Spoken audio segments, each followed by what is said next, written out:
नमस्कार, स्वागत है आप सभी का। और हम आपके लिए लेकर आए हैं सीरियल ये जादू है जिनका के आज के एपिसोड की कहानी। बताएंगे आपको कि आज किस तरह से रोशनी अमन को छोड़ने वाली है और अमन को छोड़ने के लिए और किसी और से शादी करने के लिए रोशनी ने कितने सारे तरीके चलाए। वहीं अमन क्या कुछ करने वाला है रोशनी को वापस से अपनी ज़िंदगी में लाने के लिए, ये सब कुछ। तो चलिए बिना किसी देरी के शुरू करते हैं आज के एपिसोड की पूरी कहानी। आज के एपिसोड की शुरुआत होती है कि जहां रोशनी दुल्हन के लिबास में सजी होती है और वो अपने स्वयंवर के लिए वहां पर दुल्हों को बुलाती है, जिन्हें देखकर अमन हैरान हो जाता है और अमन पूछता है कि ये सब क्या है। रोशनी बताती है कि उसने अपने लिए स्वयंवर रचा है और ये सब लोग स्वयंवर में हिस्सा लेने आए हैं। सभी घर वाले हैरान हो जाते हैं और इकट्ठा चिल्लाते हैं स्वयंवर। लेकिन रोशनी की अम्मी उसे समझाती है कि उसकी शादी अमन से हो रखी है। तो रोशनी बताती है कि हुई थी और मैंने इनके साथ अपने हर रिश्ते को ख़त्म कर दिया, क्योंकि ये अयाना रोशनी के लिए तो परफेक्ट थे, लेकिन काला जिन रोशनी के लिए शायद अमन ठीक नहीं है। लेकिन अमन कहता है कि अगर मैं इस स्वयंवर में हिस्सा लूं और ये साबित कर दूं कि मैं काला जिन रोशनी के लिए भी एकदम परफेक्ट हूँ, तो जिसके बाद रोशनी बताती है कि उसने नाम देने में थोड़ी सी देरी कर दी और स्वयंवर की लिस्ट पहले ही तैयार की जा चुकी है। और वो अमन को लिस्ट दिखाती है और अमन जादू से उस लिस्ट में अपना नाम ला देता है। रोशनी को ये देख के गुस्सा आ जाता है। वो कहती है कि आपने जादू से किया, लेकिन अमन कहता है प्यार, जंग और काले जिनों की दुनिया में सब कुछ जायज़ है। और वो स्वयंवर में हिस्सा लेने के लिए तैयार हो जाता है। स्वयंवर के लिए जब पहली कंपटीशन तैयार किया जाता है तो वहाँ पर 3 मैजिकल बॉल्स होती हैं जो पहले से ही ऑक्यूपाइड होती हैं, जिसे देखकर अमन कहता है मेरी बॉल कहाँ है। तो रोशनी बताती है कि तैयारियाँ पहले ही की जा चुकी थी और जैसा कि मैंने आपको पहले ही कहा, आपने नाम देने में थोड़ी देरी कर दी।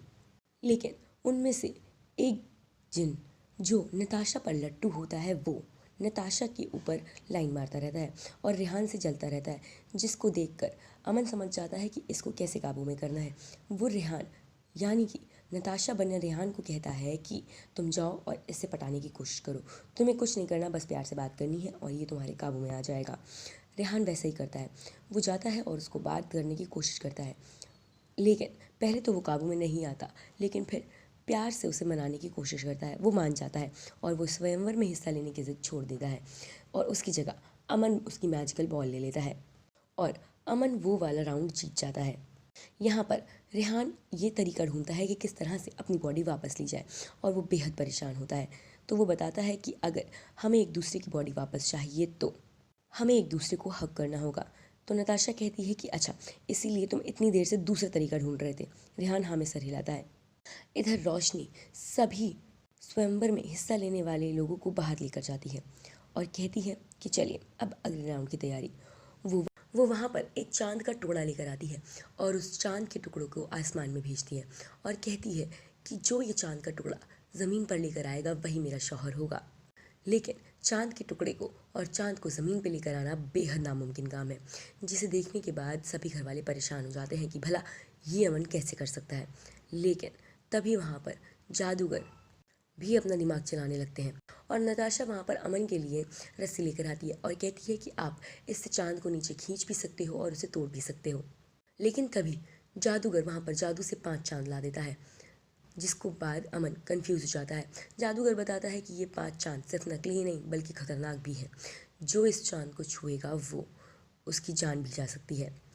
रोशनी कहती है कि मुझे तुम्हारी ये चालाकी पसंद आई जादूगर, और मुस्कुराती है। अमन कंफ्यूज हो जाता है और सभी घर वाले परेशान हो जाते हैं कि अब अमन क्या करेगा।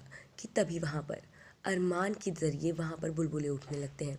जी हाँ, अरमान वहाँ पे काफ़ी सारे बुलबुले उठा देता है, जिस बुलबुलों में से अमन एक बुलबुला पकड़कर चांद को देखने लगता है और उनमें से सिर्फ असली चांद नज़र आता है और बाकी सारे चांद गायब हो जाते हैं। तभी अमन कहता है अरमान को कि थैंक यू बेटा मेरी मदद करने के लिए। और यहीं पर हो जाता है आज के एपिसोड का दी एंड। अब कल के एपिसोड में आप देखेंगे कि किस तरह से अमन चांद का टुकड़ा लेकर रोशनी के पास आता है, लेकिन रोशनी और वो जादूगर मिलकर उस चांद के टुकड़े को जादू से कद्दू बना देते हैं। तो रोशनी कहती है कि आपको चांद के टुकड़े और कद्दू में फ़र्क नहीं दिखता। जैसे ही अमन नीचे देखता है तो उसके हाथ में एक कद्दू होता है, जिसे देखने के बाद अमन हैरान हो जाता है और कहता है कि ये सब इसने जादू से किया। वेल अब ये सब जो रोशनी कर रही है, इस सब से अमन कैसे बचा पाएगा उसको? आपको क्या लगता है? हमें अपनी राय कमेंट सेक्शन में ज़रूर बताएं। साथ ही साथ तमाम अपडेट्स के लिए सब्सक्राइब करें हमारे चैनल को और बेल आइकन भी ज़रूर प्रेस करें, जिससे आपको मिलती रहे हमारे हर अपडेट की नोटिफिकेशन।